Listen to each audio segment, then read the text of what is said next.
Sir ஒருத்தர் பிடிக்கல அப்படின்னா கைப்பட்டா குற்றம், கால் பட்டா குற்றம். இதுதான் சார் போலீஸ். இப்ப கூட நான் என்ன தவறு பண்ணிருக்கேன்? எந்த தவறும் பண்ணல.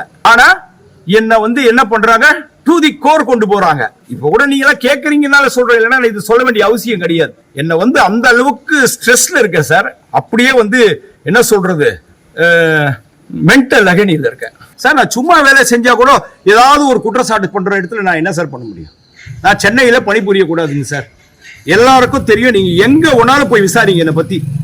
நான் ஒரு நேர்மையா அதிகாரி, நான் எப்படி வேலை செஞ்சேன்னு எல்லாருக்கும் சிம்ம சொப்பனம் சார். நான் வேலை அந்த அளவுக்கு ஸ்ட்ரிக்டா வேலை செய்வேன் போலீஸ் ஆபீசரா. போலீஸ்னா போலீஸ், அதுல ஒன்றிய சந்தேகமே கிடையாது. No compromise. என்கிட்ட எந்த அதிகாரியும் உயர் அதிகாரியா இருந்தா கூட இது பண்ண அது பண்ணு பொய்யெல்லாம் பண்ண சொன்னா பண்ண மாட்டேன். பல பிரச்சனைகளை ஃபேஸ் பண்ணிருக்கிறேன். இந்த பிரச்சனை அந்த பிரச்சனை கிடையாது. ஆபரேஷன் ஆமலால ஏடிஜிபி ஜார்ஜ் சார் கமிஷனரா இருந்தாரு. ஒரு தப்பு நடந்தது, ஒருத்தரை பிடிச்சி நாங்க இது பண்றோம், விசாரிக்கிறோம்.